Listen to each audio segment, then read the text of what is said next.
Assalamualaikum warahmatullahi wabarakatuh. Bertemu kembali anak-anak di pembelajaran tatap satu arah ya. Tetap semangat ya belajarnya. Perhatikan apa yang ibu kenakan ya. Ini adalah masker. Nantinya ketika kita KBM aktif pun di sekolah, insya Allah kalau tidak ada halangan di semester 2 ya, ini kalian sudah harus menggunakan di kelas, di lapangan, ketika berinteraksi dengan teman-teman kalian, dan selalu jaga jarak ya, karena memang sekarang disebutnya dengan masa new normal, segala sesuatunya mengalami masa perubahan, cara beradaptasi untuk menghindari diri kita dari berbagai macam hal-hal yang tidak diharapkan. Tetap semangat meskipun nanti kita bertatap muka dengan menggunakan masker. Harusnya Bu Ira menggunakan masker, tapi mau menjelaskan, jadi Bu Ira tidak menggunakan masker tersebut ya. Ketika kamu berada di luar, tetap gunakan masker. Baik, Ibu mulai kembali pembelajaran di minggu kedua. Alhamdulillah setelah beberapa waktu yang lalu kita belajar di subtema 1, kita belajar kembali di subtema 2, tema 2. Anak-anak, yang perlu kalian perhatikan dalam belajar adalah bekali diri kamu dengan buku paket tema dan buku tulis. Jangan lupa sebelum itu laksanakan kegiatan sarapan dulu tentunya ya. Setelah itu barulah kalian bisa beraktivitas belajar seperti biasanya. Nah, untuk semua hal itu sudah dilakukan, sekarang kita mulai belajar pembelajaran kali ini, tetapi kita mulai dengan berdoa dulu. Ibu pimpin ya doanya. Berdoa dalam hati mulai. Berdoa selesai. Boleh dibantu belajarnya sama orang tua ya, dan boleh dibekali dengan berbagai macam sumber bahan ajar. Oke, silakan kita lihat di papan tulis ini sudah tersaji beberapa materi pelajaran matematika. Minggu lalu Pak Bari sudah menjelaskan tentang bilangan pecahan ya, sudah diperkenalkan kembali setelah beberapa waktu yang lalu. Di kelas sebelumnya kamu belajar tentang pecahan.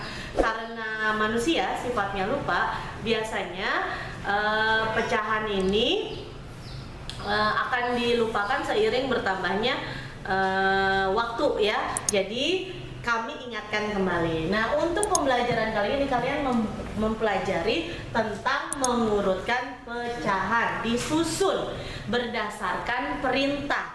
Nah, disusunnya bisa pecahan tersebut dimulai dari pecahan terkecil hingga terbesar, atau kebalikannya, dari pecahan terbesar hingga terkecil. Nah, ada beberapa langkah yang harus kita lakukan untuk menyelesaikan soal mengurutkan pecahan. Cek ya. Yang pertama, mengurutkan pecahan jika penyebutnya, tuh, diperhatikan penyebut itu di bagian bawah ya, setelah garis bagi. Penyebutnya memiliki nilai yang sama ya, nilai penyebutnya sama 555, maka siswa dengan mudah mengurutkan pecahan, hanya tinggal membandingkan pembilangnya saja. Jadi di sini ada angka 8, 2 dan 6. Nah, siswa hanya membandingkan ketiga angka tersebut, ada 8, ada 2 dan 6. Dan ikuti perintah dari soalnya. Kalau memang diperintahkan mengurutkan pecahan dari yang terkecil hingga terbesar, maka kalian tentu dapat menentukan mana nilai atau bilangan yang kecil. Berarti berapa nak? 2, benar, 2, 6 dan 8. Nah, penyebutnya mengikuti 2/5, 6/5 dan 8/5. Gimana? Mudah kan? Tidak ada kendala untuk mengurutkan, menyusun pecahan jika penyebutnya memiliki nilai yang sama. Begitu juga sebaliknya, jika yang diperintahkan di dalam soal adalah susunlah berdasarkan dari yang terbesar dan terkecil, maka kamu susun pembilangnya, cari angka yang paling besar mengarah ke yang terkecil. kecil. Ya, jadi yang disusun hanya pembilangnya saja. Baik-baik ya, diingat ya nak. Nah, jika nilai pecahannya beragam, ada pecahan biasa, ada pecahan campuran, maka untuk menyusun pecahan biasa dan pecahan campuran ini berdasarkan urutan pecahan, yang harus dilakukan adalah pecahan campuran tersebut diubah dulu ke dalam bentuk pecahan biasa. Coba diingat-ingat kembali, beberapa waktu yang lalu Pak Baris sudah mengajarkan tentang bagaimana mengubah pecahan campuran menjadi pecahan biasa. Masih ingat? Ya, Ibu yakin kamu masih ingat. Jadi, Ibu contohkan satu saja. Di sini ada 3/2/5. Ya, maka yang harus kamu lakukan dulu mengubah pecahan campuran ini ke dalam bentuk pecahan biasa. 5 kali 3, 15 ditambah 2 sama dengan 17/5. Barulah disusun secara berurutan berdasarkan petunjuk soal, mau yang terkecil ataupun terbesar ataupun kebalikannya. Ibu rasa kamu bisa mengerjakan urutan pecahan dengan penyebut yang bernilai sama. Geser yuk. Di sini yang kedua, jika muncul persoalan penyebutnya berbeda. Nah, ini yang nantinya akan menjadi mungkin pemikiran tambahan, mungkin kamu harus menggali informasi lebih dalam lagi, dan pasti nanti akan kamu harus mencari tahu, bertanya melalui orang tua ataupun media sosial yang ada di handphonemu. Nah, Ibu hanya memberikan patokan dasar saja. Jadi, jika penyebutnya berbeda, samakan dulu penyebutnya. Jika penyebutnya berbeda, samakan dulu penyebutnya. Dengan cara apa Bu Guru? Dengan mencari nilai KPK dari penyebut yang ada di dalam soal. Nilai KPK dari penyebut yang ada di dalam soal. Di sini ada contoh soal, ada 3/2, ada 1/5, ada 1/4. Penyebutnya berbeda-beda, 2, 5, 4. Nah, tekniknya atau tata caranya kamu bisa susun perkalian 2, 5, dan 4. Kamu susun hasilnya 2, 4, 6, 8 atau kelipatan 2, 4, 6, 8, kelipatan 5, 10, 15, 20, 25 dan seterusnya. Kelipatan 4, 8, 12 dan 16. Makanya KPK itu kepanjangan dari kelipatan persekutuan terkecil. Jadi kelipatan perkalian ya. Nah, di sini kamu sudah nih menyusun, Bu Ira sudah menyusun contohnya. Nih. Cari angka di mana angka tersebut ada di ketiga bilangan. Cari angka di mana angka tersebut ada ketiga bilangan. Oh, ternyata ada angka 20. Nah, lingkari 20-nya. Maka setelah itu kita berpindah kembali ke contoh soal. Ada 3/2, 1/5, 1/4. Susun dengan benar ya, susun dengan rapih ya. Kalau pecahan itu penyusunan tulisan pun diperhatikan. 3/2, 1/5 dan 1/4. Hanya karena penyebutnya berbeda, harus kamu kalikan agar penyebutnya memiliki nilai penyebut 20. Caranya, lihat kamu tulis seperti ini ya. Bilangan berapakah ya yang bisa mengalikan 2 menjadi hasilnya 20? 2 dikali berapa yang hasilnya 20? Berapa anak-anak? Ya betul, 10. Di sini 10, berarti hasilnya 30/20. 5 dikali berapa yang hasilnya 20? 4. Di sini 4 juga harus sama ya, pengali antara pembilang dan penyebut. Jadi hasilnya 4/20. Kemudian 4 dikali berapa yang hasilnya kurang dari 20? 4 dikali berapa yang hasilnya 20? Yaitu 55/20. Nah, Ibu rasa dengan penjelasan ini kalian nanti bisa mencari tahu dan dapat menyelesaikan contoh soal dan soal-soal latihan yang berkaitan dengan mengurutkan pecahan. Dilanjut lagi ya pembelajarannya setelah ini. Oke, kita lanjut lagi setelah tadi kalian belajar tentang matematika. Kita lanjut di tema 2, di subtema 2 di pembelajaran 1 ya. Bekerja sama mencapai tujuan. Silakan kalian lihat di buku temamu di halaman 44 ya. Sudah pegang kan buku tema 2-nya ya. Nah, di halaman 44 ini ada sebuah cerita ya. Sebuah cerita perjuangan mempertahankan kemerdekaan Indonesia ya. Setelah proklamasi kemerdekaan Indonesia tanggal 17 Agustus 1945, bangsa Indonesia ternyata masih terus berjuang mempertahankan kemerdekaannya. Bukan berarti setelah tanggal 17 setelah dibacakannya proklamasi kita terbebas ya begitu saja, tapi masih terus mempertahankan perjuangan bangsa Indonesia ya. Nah, setelah tanggal 17 itu kita masih mempertahankan kemerdekaan Indonesia dari gangguan bangsa asing yang datang, seperti dari pemerintah Belanda ya. Pasukan Belanda kembali datang ke tanah air ya, atau ke Indonesia. Kedatangan ini disambut dengan berbagai bentuk perlawanan oleh bangsa Indonesia, sehingga sejak tahun 1945 sampai dengan tahun 1950 kurang lebih 5 tahun ya, telah terjadi berbagai macam pertempuran di berbagai daerah ya, antara pihak Indonesia dengan pihak Belanda yang dibantu oleh pasukan Inggris ya. Jadi bangsa Indonesia dibantu oleh sekutunya, yaitu pasukan Inggris ya. Nah, salah satunya yaitu pertempuran Surabaya. Coba kalian bisa lihat di halaman 45 ya di buku tema kalian. Salah satunya yaitu pertempuran Surabaya.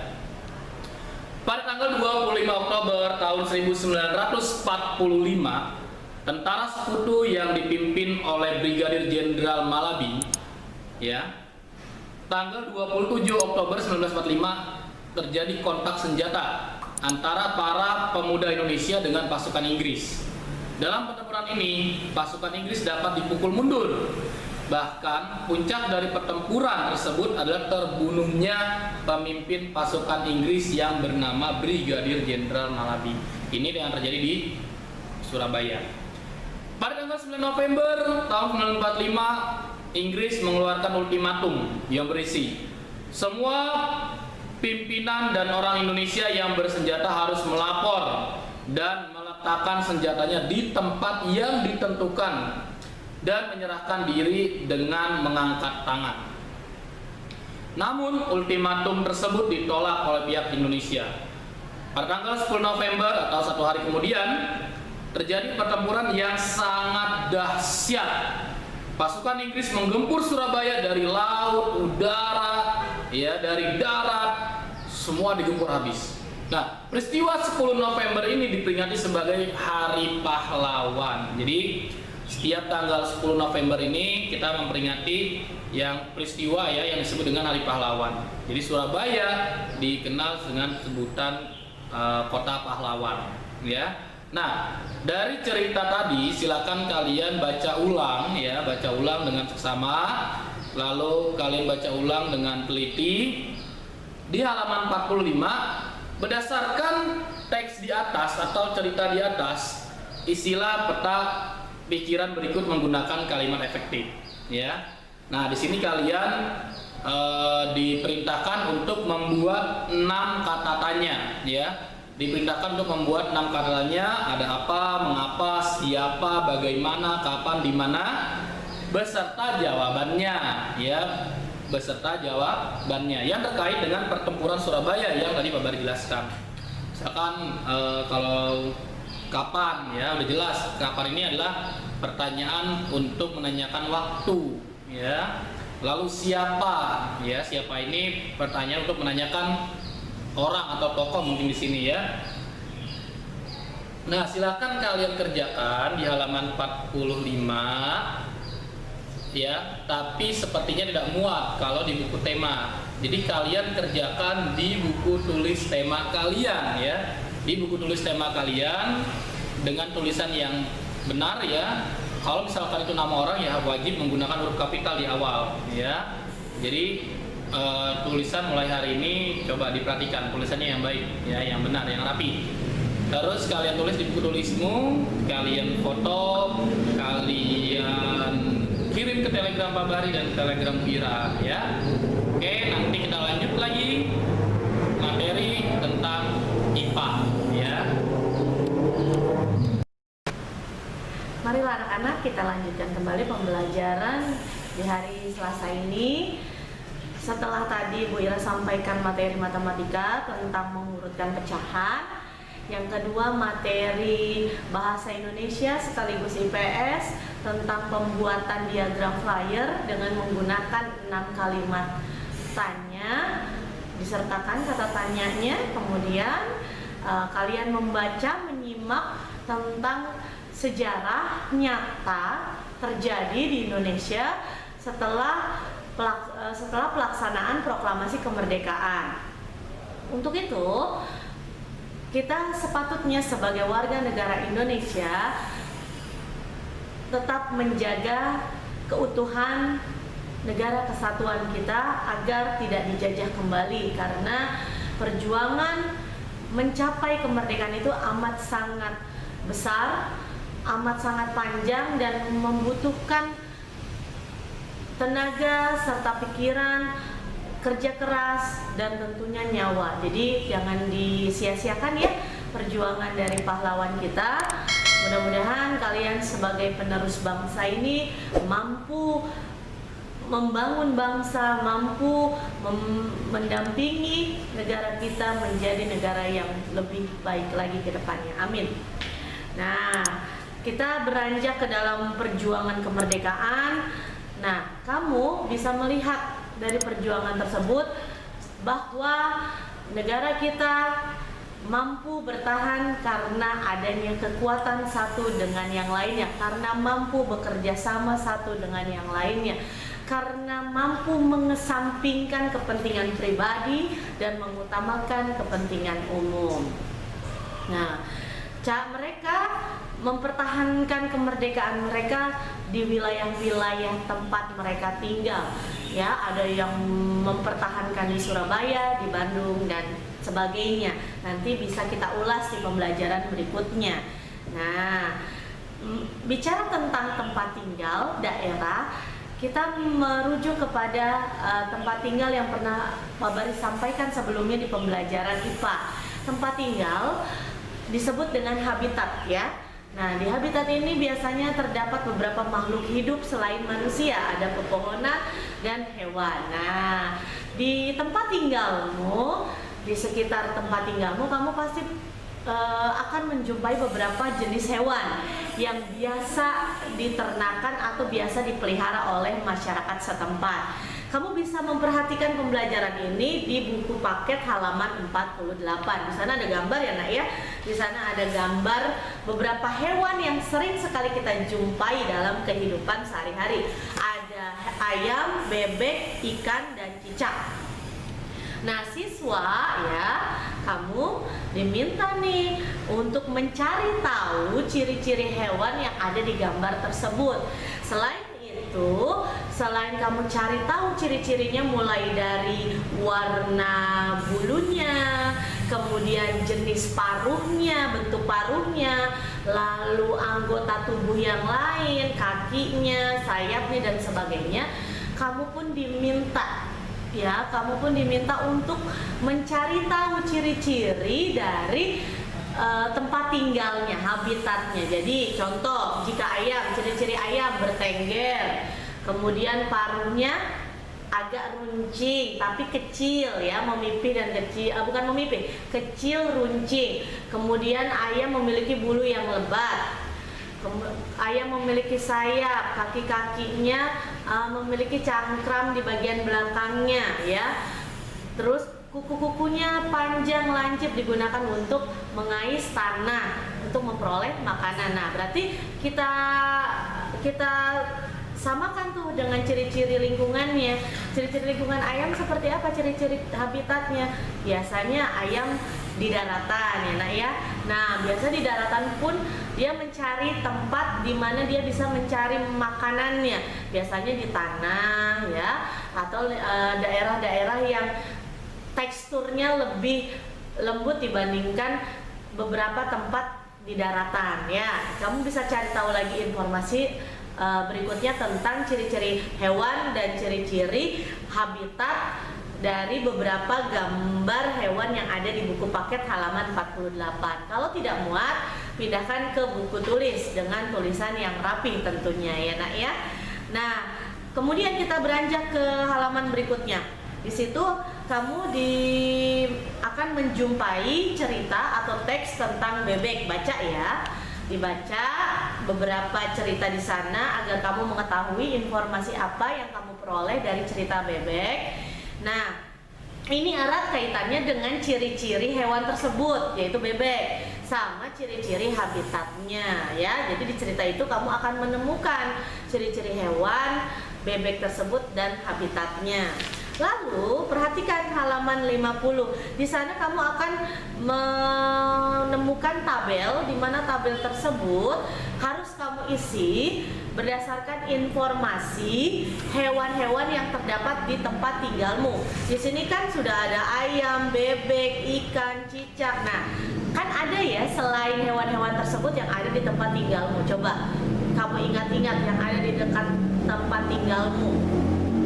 Ya, seperti sapi, kambing, kucing, kemudian yang hewan-hewan kecil, serangga-serangga juga boleh. Kamu tulis ya minimal 5 hewan yang ada di sekitaran kamu, lalu kamu cari tahu ciri-ciri khusus hewan tersebut ya. Nah, setelah kamu mengetahui ciri-ciri khususnya, kamu cari tahu juga tempat tinggalnya di mana, habitatnya di mana, dan dilengkapi dengan ciri-cirinya ya. Jadi untuk pembahasan di tema 2 ini, siswa ya diharapkan mampu mengenali ciri-ciri hewan dan tempat tinggalnya. Ibu yakin kamu bisa, Ibu yakin kamu mampu mengerjakan setiap latihan yang kami berikan, tentunya didampingi oleh orang tua. Cari informasi berdasarkan beberapa sumber, jangan hanya satu sumber karena buku temamu umum. Kamu cari yang lebih detail dan lebih khusus lagi. Untuk itu Ibu akhiri pembelajaran kita pada hari ini. Wabillahi taufiq wal hidayah. Wassalamualaikum warahmatullahi wabarakatuh.